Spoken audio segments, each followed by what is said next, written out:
All right, welcome to.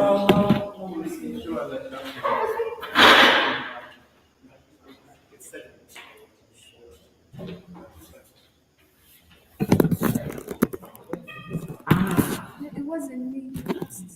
What is it?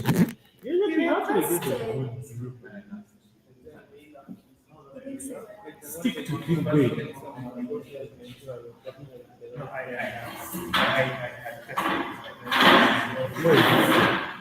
Where is it here now? I am likely to get a better picture. Does it interrupt you? No.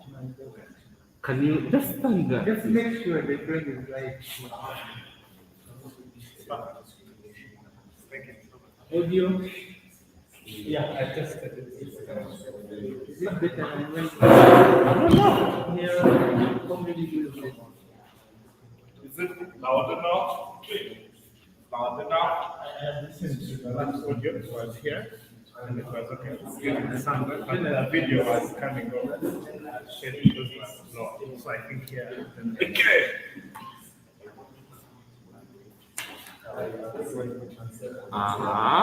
Hey, guys, we're about to start. Okay. I love the teamwork, but during the round, let's try to really maintain those minutes because we are streaming around. Yeah, let it not be intentional. But yes, you guys know the rules. Just be respectful, time yourselves. Let's have a beautiful round. Fast prop whenever you're ready. Here, here.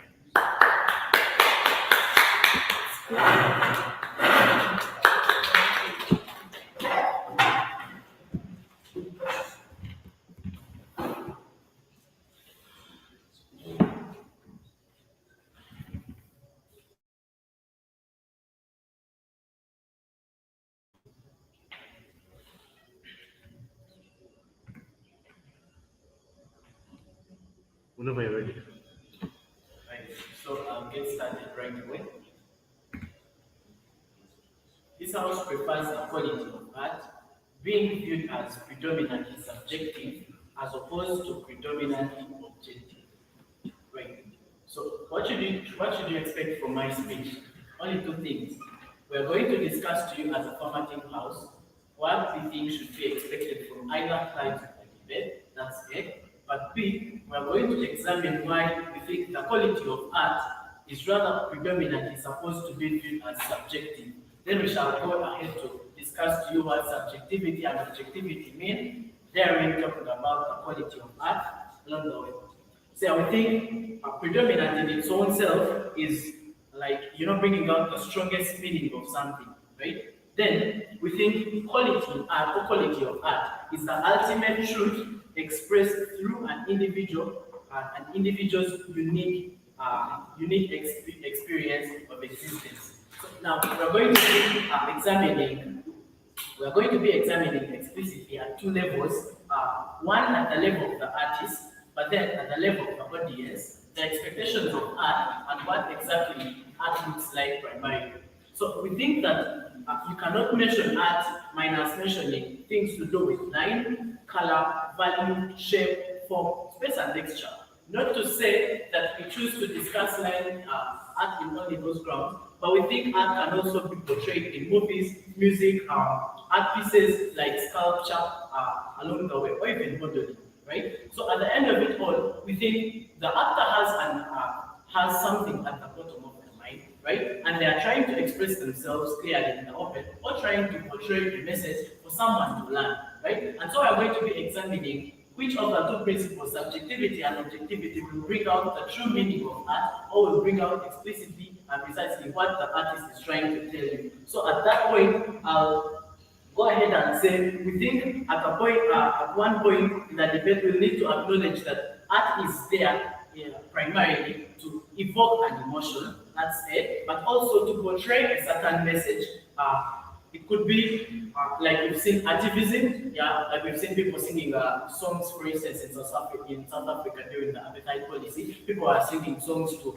bring out the message that people are actually tired, or that many people should join the fight against apartheid, not because it is the best way to do it, but that is their way of expressing themselves. And in this debate, we are going to be examining how exactly it is better to put out. So we think that both execution and interpretation of art can be objective and subjective, right? We do not divert from that. So then we think at some level it is better to, as government house, we rather prefer art being viewed predominantly as subjective for reasons we are going to give you. So we think subjectivity in its own self encompasses personal perspective, right? Subjectivity looks like I'll give my perspective of I'll give the perspective I have on something, right? And we think objectivity actually negates that. We're going to be discussing further why we think that is actually not good. Then we also think that subjectivity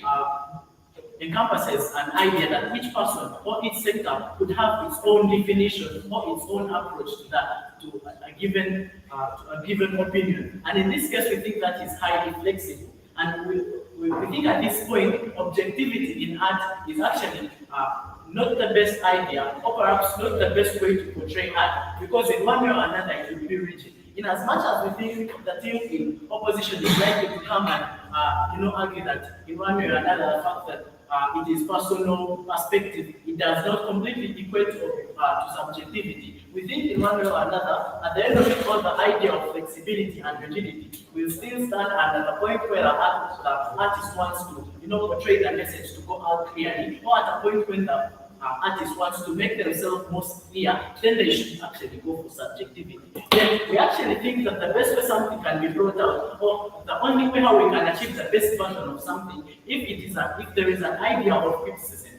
So we think the idea of subjectivity encompasses criticism in a way that everyone has the free will to give their idea on a given aspect. Right? We think an opinion is left to the public to decide how they view it, and everyone can raise their voice and say, I perceive this way, and people do not have a restriction of only viewing something at the angle or glance of one perspective or one angle. So in as much as team opposition can want to argue that at the end of it all, the message will not be brought out clearly, or it will be brought out clearly through objectivity, we think the artist is rather going to achieve the purpose of this art piece or this artwork when there is subjectivity in society, and the people have the right and free will to criticize or give their view that they have on given art pieces. But then we also think that at another level, objectivity limits creativity and thinking, because at the point where you want to look at something in only one angle and perspective, it is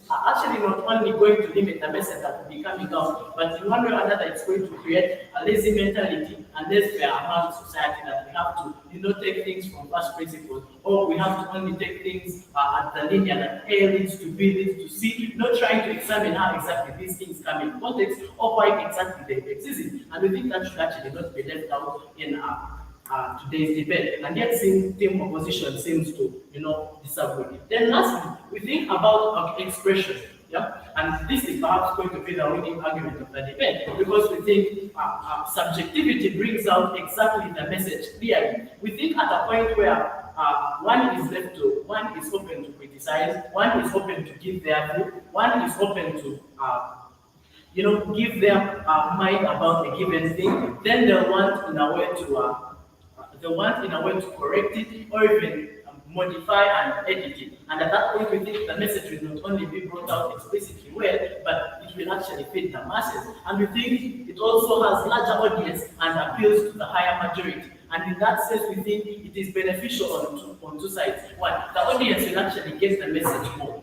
Most people have struggled to catch attention. You can bear with me that people have actually struggled not to have platforms to be listened to. But also, we think artists in their own self have actually struggled having people believe in their art, or have struggled in having to sell out their mind out to the people. But if something is open to a discussion, if something can be open to be discussed and people have the right to, in one way or another, discuss their idea, then we think it is not only going to be highly appealing, but the majority are going to take it. This could actually increase the market. That is some good money to the artist, but also it is not only an incentive, but it is an avenue or platform and people to really communicate. So at the end of it all, we think subjectivity in its own self, moving away from art, is important in two things. One, it helps us to understand an object of investigation, but then it also helps us to understand the significance of personal relationship.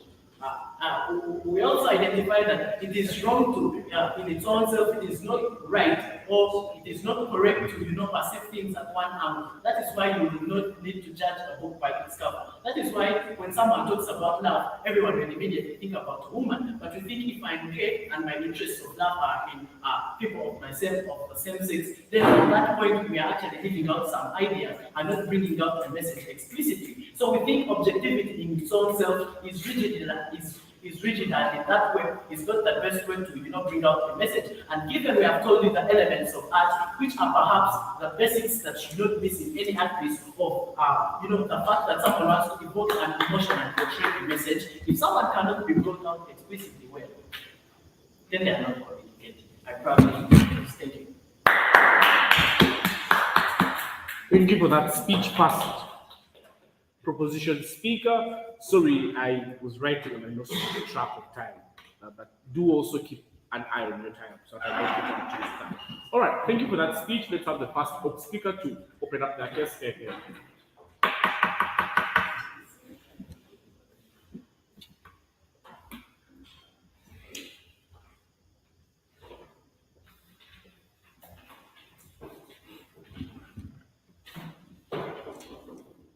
This house refers the quality of art being viewed as predominantly subjective as opposed to predominantly objective.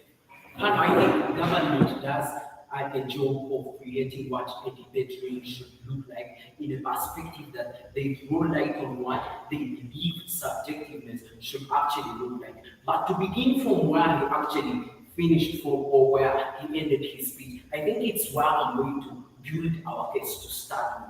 He says that never judge a book by its cover. And to him, he believes that entirely in that perspective or sending a message in a way that people will see that subjective is the better way to communicate. I want you to understand the light that I'm going to show you based on that very statement. Panel, we see that as they say, in this scenario, we have a sender and a receiver as they contextualize the artist and the person receiving the message. At the end of the day, what is actually at the back of the mind of this person sending the message is also important. So in my speech, I will answer questions of what this subjective looks like. Second, I will show you why it is not actually so good. Based on that, I will give you reasons why we actually believe in that. First of all, see what it looks like to see something on the subjective scale. For example, I go down, I send to you a message.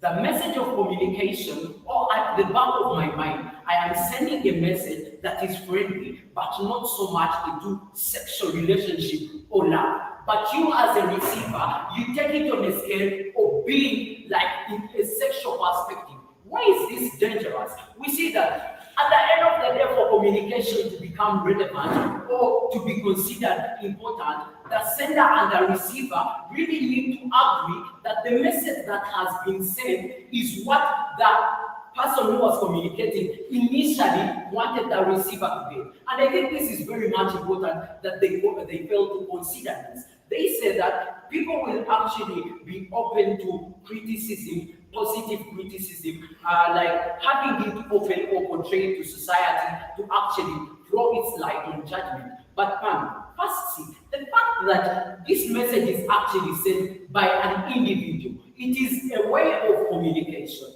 That means that entirely that message is contingent to that person. So it is in one way or the other supposed to be principally objective because it comes from a specific source going out to a person. So entirely the relevancy of it to stand as a message is that person receiving what the person was sending, what they entirely wanted you to receive. I will pick your eyes later. Let's make another analogy panel. If I stood and made an art in a way that I'm pushing out pain or trying to push out cries, but because of the subjective nature, you see it in a perspective of maybe it's just being an art piece. At the end of the day, you're not taking out that message that I want you to receive. Because I want you to see entirely that there is that pain or what I'm moving on onto society to understand. And I think it is very much important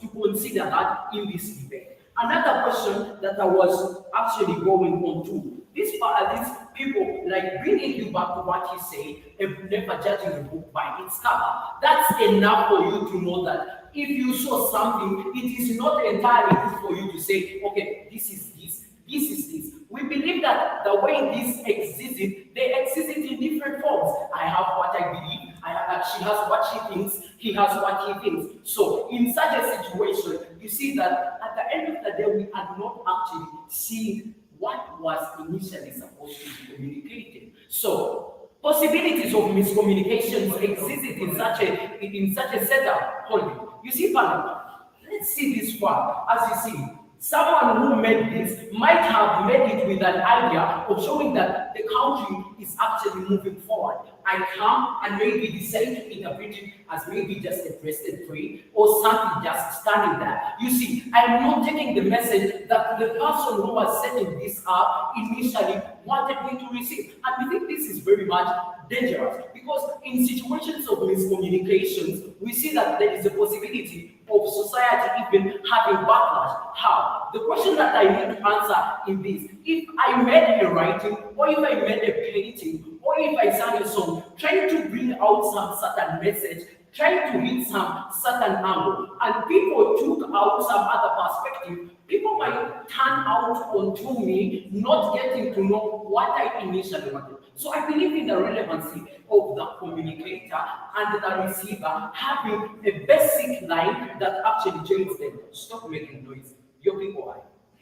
You seem to justify that subjective sort of presentation of art actually leads to misinformation. If so, please draw clear line. Okay, like what I said, the person who made this initially, if he was sending a message of a country that is moving forward, it is evidence enough if I came and I say, this is just a crested trade. I think you get that analysis that I'm trying to make. So possibilities of existence of miscommunication are relatively high because society exists in a perspective that these people have different thoughts, they have different beliefs. So at the end of the day, they will not be tackling what was supposed to be initially received. If you send a message to someone, not calling for sexual love, but a friendly message, and someone took it in a perspective of that, you see how dangerous it is. But if it is actually received with what you were initially actually sending, I think it is very much important because you people will be at a line of why you will not be able to flash at any single item. So keep it please. So now, going through what they actually provided, I think they say that these are things, there is a strong meaning of something. When I am sending an art, I am sending it with that strong belief. That principally entitles it to being a message that is supposed to have a specific standard. I am setting a specific standard that I want you to receive the message, but not entirely you just say this and this. They bring like an issue of positive criticism. Existence of positive criticism in line with receiving a message, I think it is a perspective that they do not entirely get to understand. In a situation where you understand something, its source, how it came, and why it happened, I think it is very much important that this person, at any single point, even when they are bringing in any form of criticism, they will entirely get to understand. So this team government does not actually see the relevancy of receiving a message the way it's supposed to be received. Second, they do not value that this message being sent initially, it is contingent to the sender, and therefore it is justifiable that it is supposed to be viewed in a perspective that the sender wants it to be seen, but not rather just onto what someone is entirely believing in. I would like to raise. All right. Thank you for that speech, guys. Sorry, past pro. You remember you have like extra 15 seconds, so the timer could hit 8, you get, and you have like 15 seconds to wrap up, you get. So, yeah, but thank you for that speech. Let's have the second proposition speaker to extend their case here.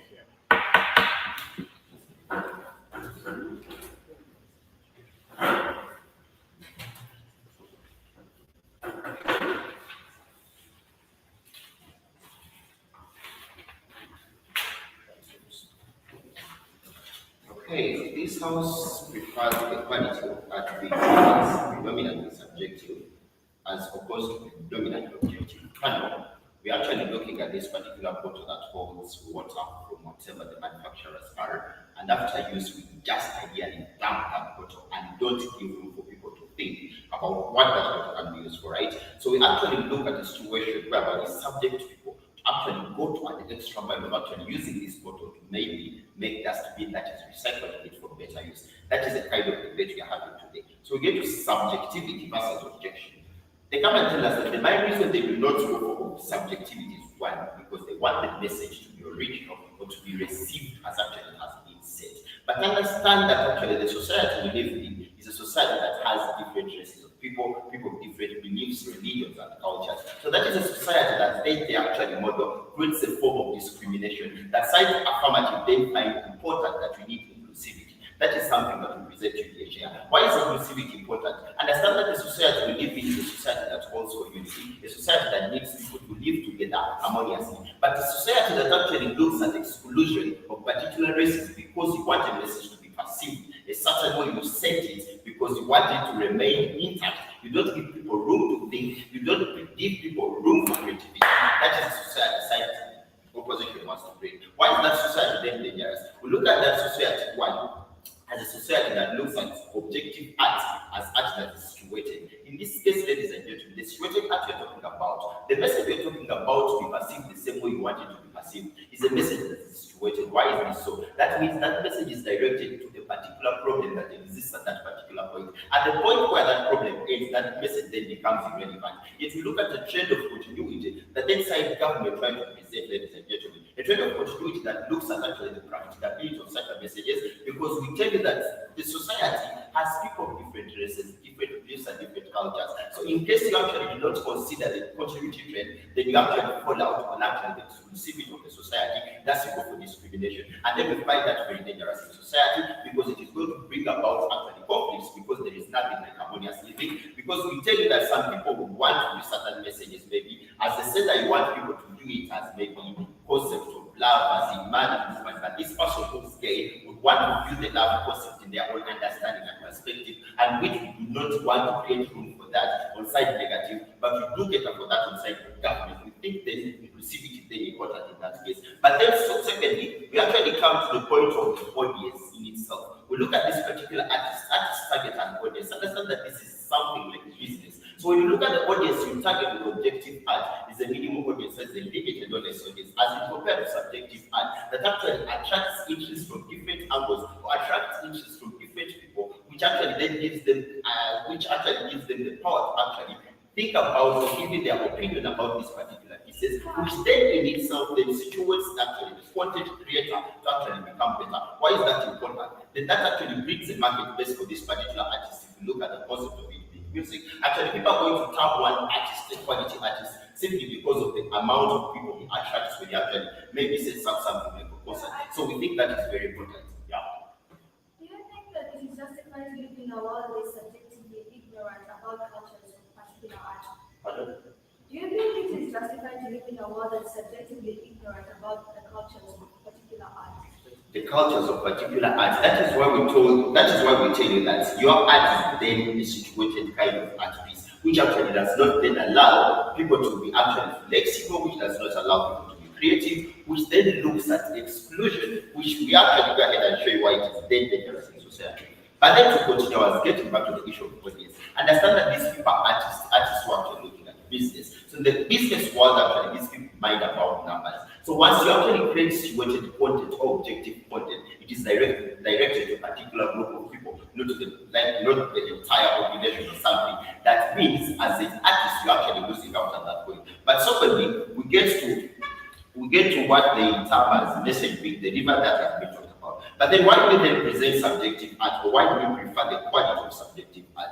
How do we measure quality is very important in this debate. For instance, when we come to quality, for instance, when we come to arts as government, we think quality is measured on the basis of numbers, especially when it comes to artists. When you have an artist who actually has a big turnouts for certain concert, that is an artist of high quality, right? But you look at this particular artist who says such a concert and actually has a turnout as low as 100 simply because he's playing situated kind of music. So that artist then becomes problematic, and that actually is likely to lose out in such an industry. So we think then that it's important to have such a kind of subjective art preferred, because we look at the level of quality in itself, actually favoring them to go for that. So when you come and talk about the status quo aside government, we show you that there is existence of people with different beliefs, people of different races, people of distinct religious beliefs. So with the existence of these people, we think it is very important to have what we call unity in society. Why is unity important? We go ahead to tell you that harmonious living in the society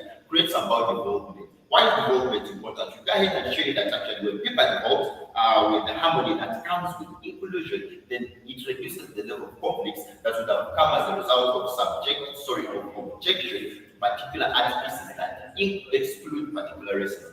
But then here, judges, we also tell you that subjection allows diversion. The diversion we are talking about one creates for different interpretation of this art piece. So the different interpretation of this art piece actually gives them the diverse knowledge to think about different things their own way. Understand that if, for instance, an artist situates something, maybe, we create certain things and we situate them to particular purposes, but then creating room for thinking actually enables us to find out more of the importance from those particular situations we create. So it is very important not to actually prefer a world that objects, rather we go for a world that's subject, because it creates room for actually thinking that triggers people's mindset to thinking about the exact content other than being spoon-fed. For instance, taking a to the context of spoon feeding, you look at maybe systems, for example, education system that look at maybe job seekers rather than job creators. These are systems that actually have caused a lot of unemployment. More so, we have actually seen people suffer. But systems that have allowed flexibilities, systems that have allowed actually people to think beyond the box, are systems that actually enable people to fight the high rates of poverty. We think that is important. But still, we tell you that because of that, people can relate to the music at a personal level and learn from it. At a point in time when you create content as an artist and you don't allow people to relate with the music and situate them to certain situations, that becomes problematic. Why? We tell you that one, people live by different beliefs and actually religions, so they should be entitled actually having their different opinions about particular things. I better first my All right, thank you, second group, for that speech. Let's have second Hope extend their case here.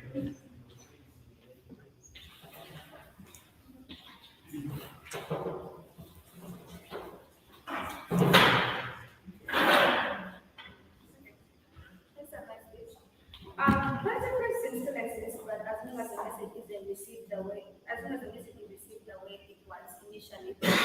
Looking at artists whose message is being degraded or basically keeping that room, like pushing the public. Hold on. Like you're a bit soft, so like let's try to help shut the door. Probably it will help. Help shut the door. Yeah, I'm really struggling here. If you can like try to like increase the pace a bit, pitch a bit, we shall start your speech again. Okay, so Pano, I want to have making a living of art. I think it is important to set the standard in which art is perceived. But so we're talking about criticism, right? It can still exist in both worlds as long as the message was initially meant to be there is received. But what does position bring to this debate? Right? The first start off with the analogy that the quality of art is determined by the numbers. But why do I think this is actually flawed? But I think that the majority doesn't really determine the quality of art, but rather setting a standard as an objective kind of group is what is needed to promote a kind of equal opportunities. So different people from different cultures cultures are going to have a different they're going to perceive art in a different way, right? But then if you're talking about maybe a popular artist who paints a picture, obviously the numbers are going to be in favor because his popularity influenced that particular decision. Other than an artist maybe who comes from Costa Rica, who's very particularly unknown, but his art is actually good. So I feel like in our case, from the first speaker, we talk about how it's important to understand where the art comes from and also having a standard. Why do we think this is initially important? But before that, we think that we need to have an objective understanding on what good art looks like, right? But then why do we think it is important? We think that it raises the quality in the whole art industry, right? That it henceforth encouraging to compete internationally. But in a world where art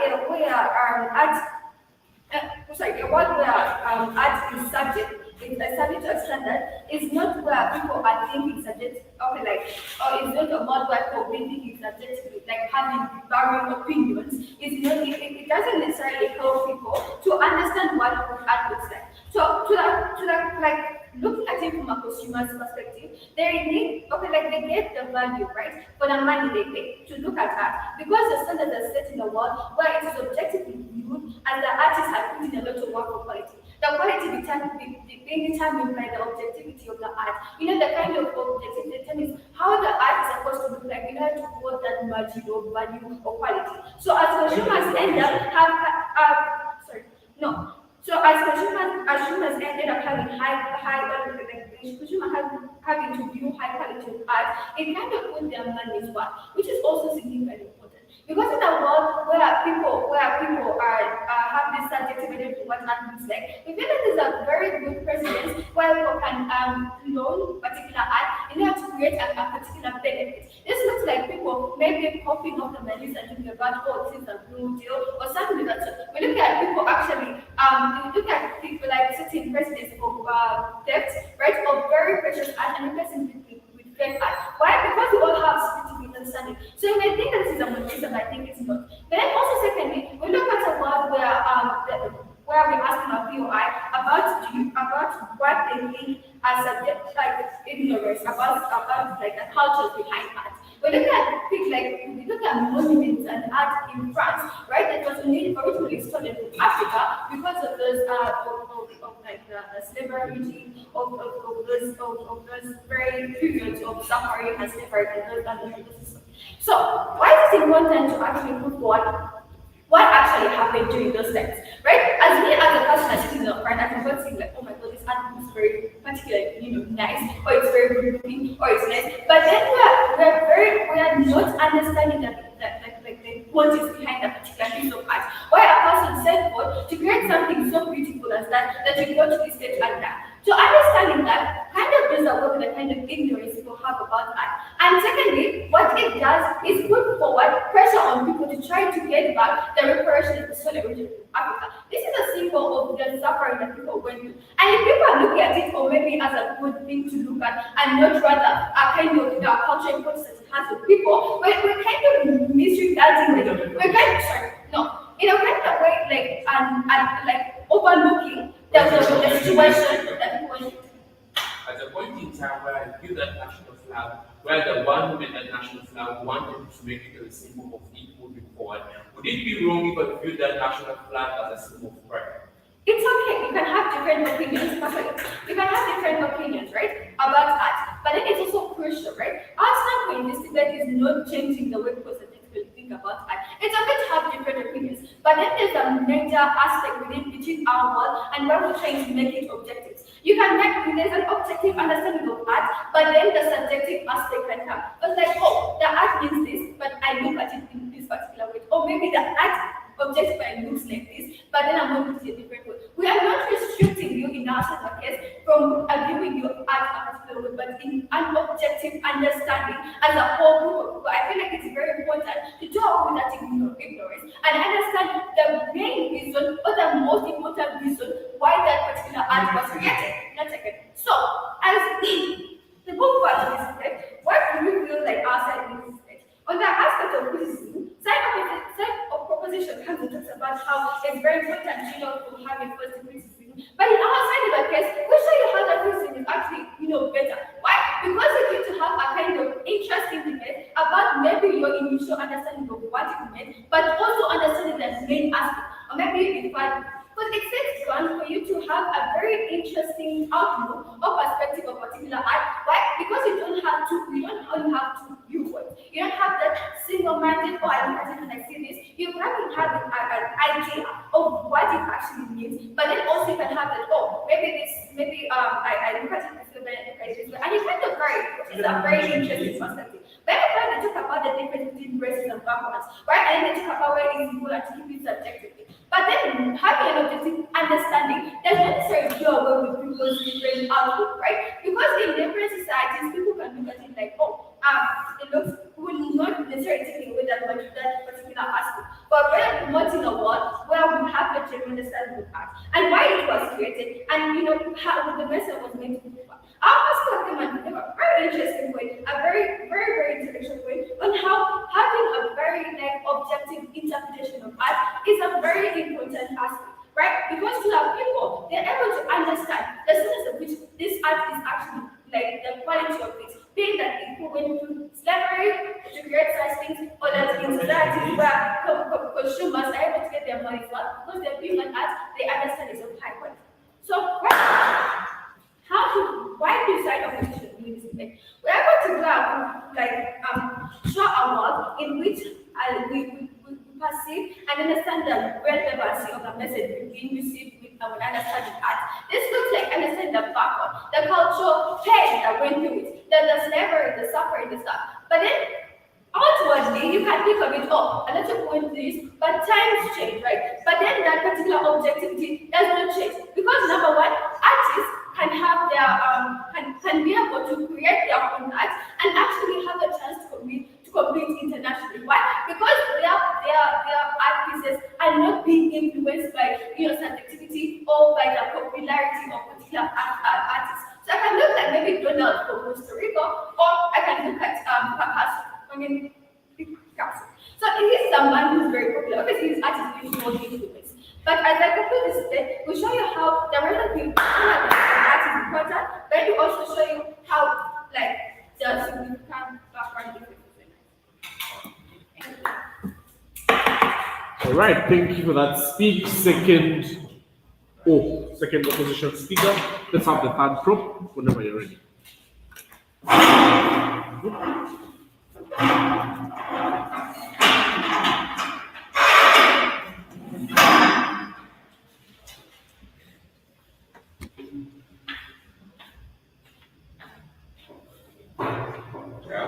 I begin my speech in 3, 2, 1. Chair, at this point in the debate, where I will take them by their best case and then view this flag, they would I ask a question, if I would view this flag as a symbol of pride, would it really be bad? And she clearly considers the fact that my subjectivity to view this as a sense of pride is nothing wrong, it's actually okay. So why should I only view this as a sense to go forward? I can also view it as a sense of pride. That is what we are bringing in subject. That is what we as team affirmative are bringing. But before I go any further, let me first explain something. Why was art created?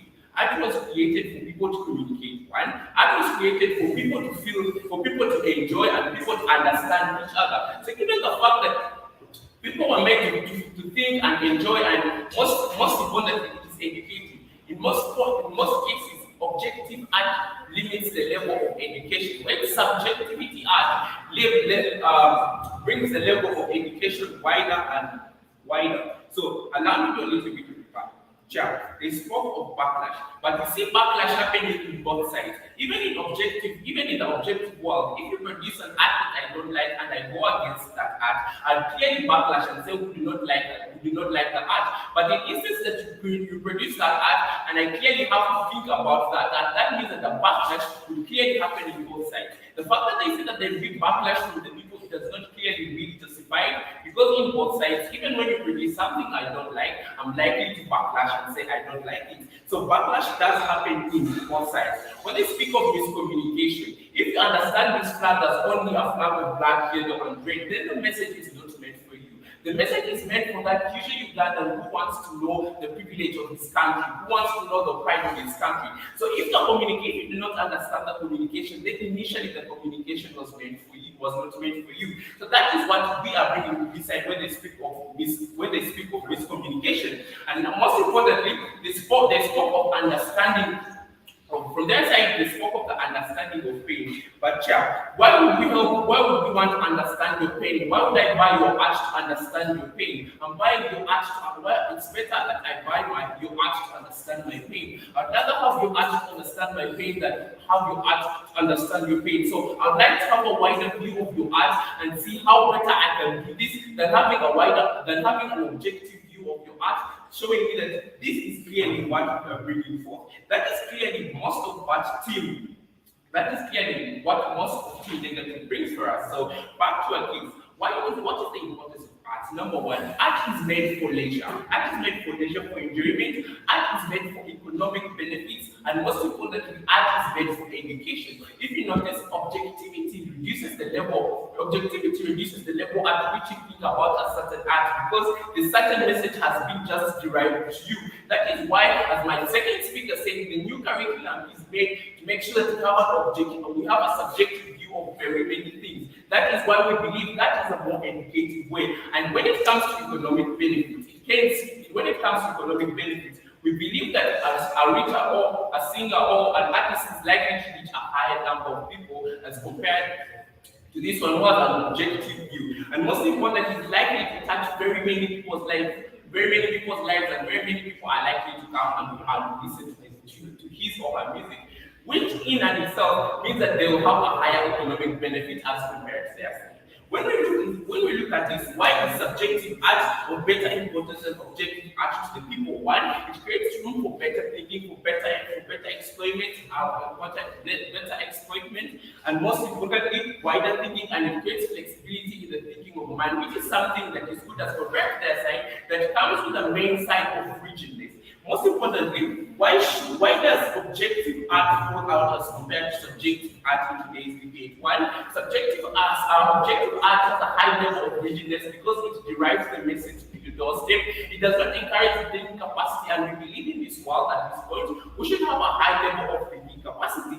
And there, most importantly, there is less room for thinking, which is clearly very bad at this point in the debate. But most importantly, how does subjective art benefit the stakeholders more as compared to objective art? So what are the stakeholders in today's debate? Number one, the artist. As for the artist, it leaves more room for criticism as compared to their side. People, whether criticism or whether negative or positive criticism, there will be both brought in. And most importantly, it touches very many people's lives. Since it is not situated to see one person, it will touch very many people's lives, which is clearly something we'd like to see in today's debate. And the story will obviously affect a wider range of people. And if a story affects a wider range of people, that means that its effectiveness is high, and it will create more market for that. It will create for you more market. And most importantly, how does it benefit the second most important stakeholder, the audience? It leaves more room for thinking, creativity. We live in a world of creativity, and we believe even in the art sector we should have creativity. So if people have room for thinking about a certain type of art, then it is very important in today's debate. And most importantly, to touch a wider range of audience and to bring about, to touch a wider range of audience, and it will lead to people discussing about this, which most importantly brings people together. That is what it brings about on the audience side. So why do we believe that subjective art is more educative than objective art? Why? There's higher diversification in our side as compared to their side. We say our side people are thinking more, so there is a higher diversification rate, and most importantly, it affects a wider majority as compared to their side, because very many people will get to know about this art, very many people will learn about this art, so that means that it will be affecting a higher majority, and most importantly, it will bring a free will of thought. We might consider the fact that sometimes it might be misinterpreted, which is a flaw from their side, which is a flaw from our side, and it's clearly considered too. But given the fact that on comparison, when people start thinking and think about your art more, there is a better comparative analysis as compared to misinterpretation of art. Because if it's a wider range, you will talk to someone and someone is likely to clarify his thought because he or she has seen that type of art before. But why is diversification of thought educative and important at this point? Number one, it engages a higher number of people to think and bring about a higher level of creativity and critical thinking. Number two, it gets people can relate with music at a personal level as compared to them who can relate to, as compared to people who tend to relate to music at a lower artist level. That is what they bring about. And most importantly, when we look at the most important part of the debate, objective, when we look at the most important part of the debate is the comparative, because it's this house prefers, which was less done by their side. So when we look at this house prefers, we look at comparison. So what does our side stand for? Our side stands for better thinking capacity. Our side stands for better creativity, free will of thinking, free will of choice. People get to think at a wider range. Yes, we might have a misconception at our side, but we see that the benefits outweigh what is bad in the debate or what is bad at our side as compared to their side, which does not come. As compared to their side that comes with a misconception and backlash, which we believe that both can even exist on both worlds. So, Chair, at this point, we believe that we take the debate on grounds that our art is more educative and more persuasive and catches a wider majority of people. With this, Chair, I'd like to rest my case. Okay, thank you so much for that speech. That trope. Let's have that up to extend their case here. If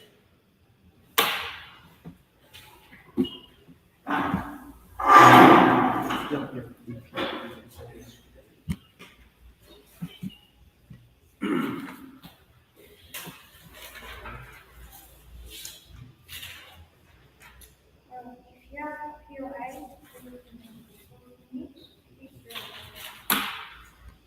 okay.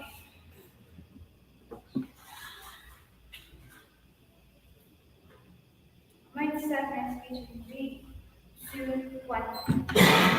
Okay, so panel, a bit of clarity. Predominantly doesn't necessarily mean that there is only going to be one objective opinion in the whole world and no subjective opinion. What we are trying to say is there will be like the main whole idea of how the world will work is that there will be a lot of objectivity, but subjectivity would still exist, but like at a small extent. That is why when you ask her a POI, she said, yeah, you can think of it as pride. That is like in a small scale, not necessarily a big scale. But even secondly, and this is important to know, when a person creates an art piece, there is a message he strives to say. That is the basis of how things are created. So at the end of the day, so between subjectivity and objectivity, what art is initially made for. This is where the major question of this debate has been. Number one, what do they come and tell us, right? They come and tell us how subjectivity encompasses a personal perspective, which we agree on, and then how an opinion will be left to the public, and then criticism will exist,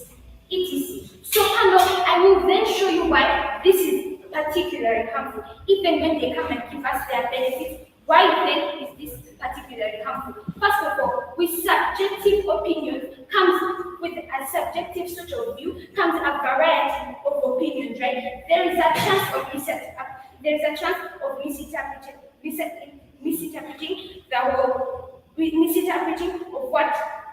of what the initial piece was meant for.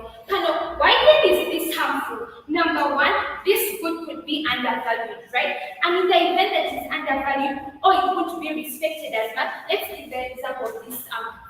Assuming, you see the way it is, I assume that person is doing karate, so Ugandans are rebellious. He's saying the idea of pride.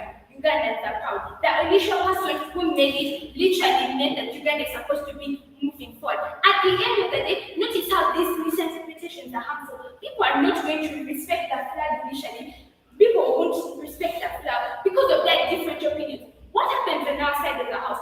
You understand, whether you think that it's pride or not, the fact remains that it will still be like Uganda is moving forward. Right? That opinion still stands. There is no strong mandate of what the art piece was initially meant for, etc. So on that side of the house, an artist who is, let's say, developing his idea, let's say if you are to go by let's take them by their best. Number one, if they want to, let's say, promote themselves, and people are saying these artists are fake, right? Because they don't understand what he was doing. This looks like this scribbling, and you say, what the heck is that? When I'm literally trying to show you my pain, and you do not necessarily understand it. That is why that is happening. On a comparative, why then do we win? Number one, you set a specific standard. And why then is this important? People who are advancing causes, right? If they create an artist, the cause is just there. Like whether it looks like it's a tree, but instead it's like whether it looks like it's a tree, and then you're saying that this guy is just like trees, nature, what? Yet in actually system and advancing climate change. And people who use art to advance causes their causes are in position to be understood by the people themselves. Secondly, we erase the whole idea of being undervalued or misunderstood. This looks like developing artists actually having their say out there, right? Not necessarily developing artists having like their artists out there, not necessarily having so many criticisms of the public, right? But even secondly, they come and tell us how a person who have a lazy mentality in first speech, they don't show us how that necessarily happened. At a point in time, like second clash in this debate is the second clash in this debate is where creativity happens more. This has been like a major clash. Now they come and tell us how on that side of the house there is no sort of room for thinking because you're being spoon-fed, right? And because you don't have any sort of criticism. The first thing we tell you is just because our side has criticism, in that you first understand what I meant, you criticize what I mean. You don't criticize your opinion. This is why we beat them at the idea of criticism. That side of the house, you can criticize that piece as how it is. Oh my God, your piece is ugly. No, understand that my piece necessarily means I'm pain. Criticize how, okay, maybe that's not the perfect way to show pain. Pain is in that sort of direction, right? On their side of the house, there is no sort of constructive criticism. That kind of criticism is the one that's going to cause void. Their side of the house is the kind of criticism that's going to cause mental torture to a person, right? This looks like a person giving up. Why? Because his things are being because his things are not being appreciated as much. etc. POI. So, do you see clarify to the house the impact of the notion, because we think that debate is not just about objectivity, subjectivity, but the fact that this art is being viewed. Impact of the notion. Yeah. Anyway, second clash in this debate, which was which side of the house creates creativity. Now they came and tell us how there's spoon feeding on our side and there's no room for creativity. We feel like that was a lie because at the end of the day, these people have an incentive to get money. I.e., because I want to get money, I'm bound to make myself get better. I know this song was a hit. I can still make a better hit and I'll push myself because I have an incentive, i.e., getting money, not your sort of criticism. Let me show you how on their side, people will not improve themselves. On their side of the house, they have misguided criticisms. I.e., this one said, no, your piece is not supposed to be like this. The criticism is not in line with what I was meant to do. At the end of the day, when you have so many criticisms, it's harder for you to better yourself because you're in a position of confusion, right? At a point in time, when you're in a position of confusion, even in the event you want to develop yourself, even if it does, it's still at a small rate. Why? Because you have like some sort of misguided criticism. Why then? That clash of this debate is the whole aspect of it. In secondary state, come and tell us how there are people with different traces,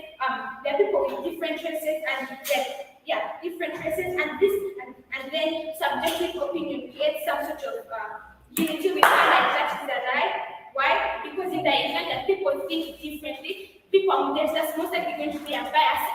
Even if I see you and I'll just immediately say, no, this guy is trash, even without understanding you. So at the end of the day, if people have a bias towards you, they will not even give you that person criticism. And then the last major argument was how if I set a message like for let's say like climate change, someone else would, if it would apply to a specific situation, would not necessarily benefit. We don't think that is a problem because your problem would not be best solved by this kind of thing, but rather an art is made for that. So as I conclude, why do we need this debate? Number one, subjectivity will still be there, but we have shown you why it is particularly harmful. In the event of criticism, secondly, on misinterpretation, which have shown you why it's harmful, and then thirdly, on how a society can get unified. On now side of the house, number one, you set a specific standard. An artifice is about a person and what he's trying to bring up. In the event that you misunderstand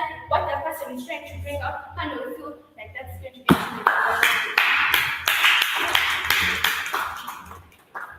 All right. Thank you for that speech. That op speaker. Let's have the op replies to conclude that. Here.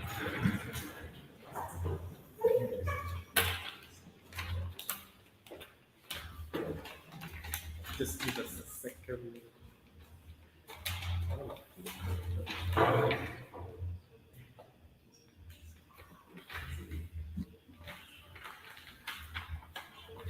Whenever we're ready, you can start.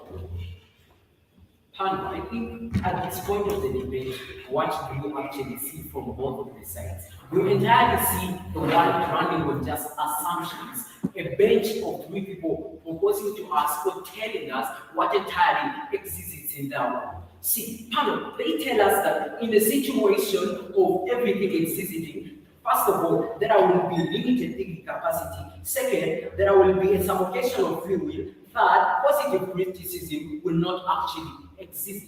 We tell you that if a message is received, initially with a person understanding what it was sent for initially, it is a better setup for someone to criticize. So we are not saying that after receiving a message and understanding what I meant, then I've told you that please do not think, stop there, do not get to have a broader perspective or a view of things. But we are saying everything would exist better if people understood initially what was being communicated, then criticism would exist and better thinking might also exist. We are not taking away the free will, we are not taking away the relevancy of thinking. It's what they entirely propose, it's what they run on assumptions in provision to the house. What do we actually provide to you that stands in this debate to win this debate? First of all, we told you that the fact that this message is initially sent by a person, designed by a person to communicate, they agree that this is a way of communicating. So it means that this person, the message is contingent to them. They initially are objective to send that message the way they want it to be received. Second, we tell you that possibilities of misinterpretation or miscommunication are relatively high in their side of the world, where they just want to interpret the way they want. We tell you that in our world, we are calling for where people will understand why something was initially said, get the better concept of something, then get to run their conclusions, but after understanding what actually was said initially. Third, we tell you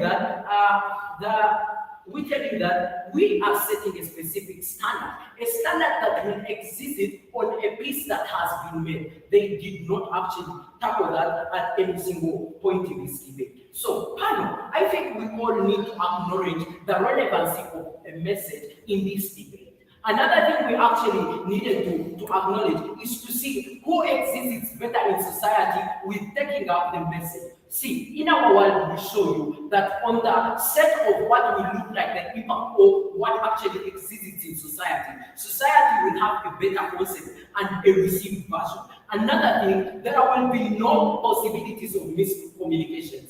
Another thing, panel, that we showed you, we showed you that society shall stand in a position to actually build their conclusions on everything that is existing after they've understood the concept. So in our world, we believe in the relevancy of communication, and we believe that a message becomes relevant after the sender and the receiver are actually on the same basis of understanding or the same set of sending a line. So we show you that thoroughly what is entirely supposed to be like a message. At the end of the day, art is a message. You're communicating, and communication becomes relevant after people have understood what was being said initially. So anything that stands out of that, I think is not positioned to be in this debate. So everything that they make as an assumption does not take away the fact that some things exist and they should exist We do not suffocate you, but rather you're in position to stand a chance to speak after understanding what I was actually initially sending off as a message. Thank you. All right. Thank you for that speech or reply. Let's have the proposition reply to close their case and end the debate here.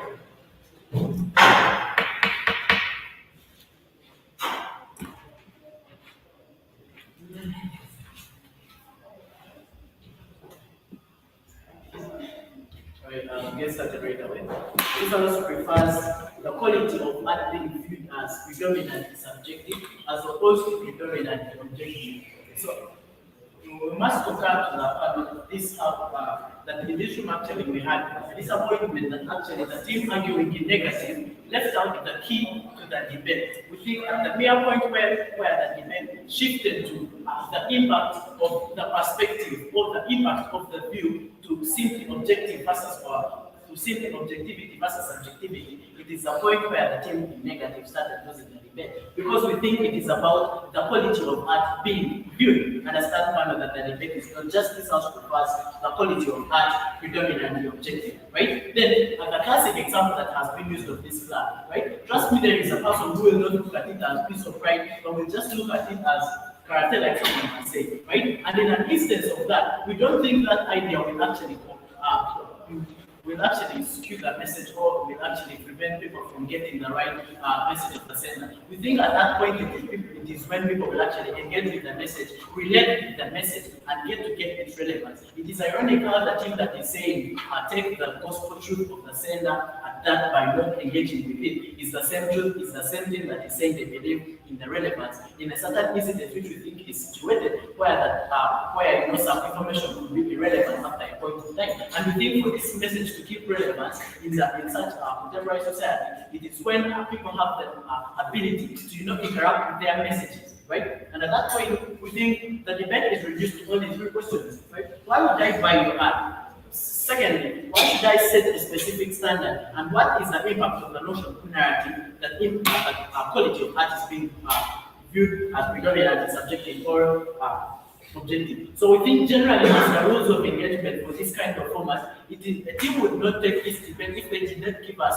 why they think their side of the house is actually in a higher stand. Then they actually also were against the idea of the metric of quality being by numbers. But then we think it is not right to assert that the quality of art is not going to be justified or calculated by numbers, because at the point where art is not actually being sold to the market, if people cannot actually buy into your art, if many people, right, about numbers, if many people can look at your art as meaningful, or if many people have the ability to get the relevance of the message that you're trying to portray to them, at that point we think that that is actually a quality artist. So if they try to justify that wrongly, I think after 28 minutes of material, they still do not have the ability to do that. Then we also think that at the point where your art is not appealing enough to convince me to buy into it, then it is actually not good enough, because we think the ideas of objectivity that they bring in the debate, even if they suffice, do not exactly take art the way it should be coming out. We think at the end of the day, we'll need to have a clear link or a clear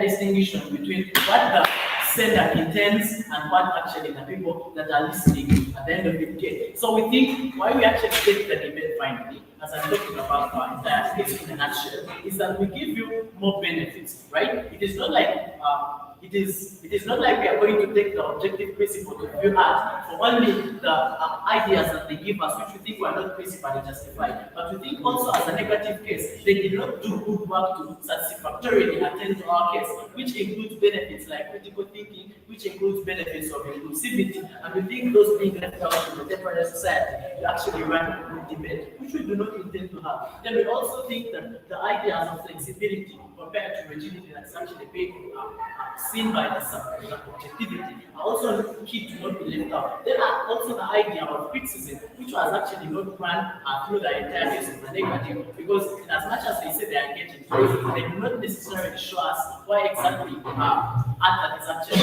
blowing under that debating about is actually the best art. At that point, I've never been proud of. All right. Yeah, you'll clap yourselves. That was a good debate. Sadly, all good things have to come to one end.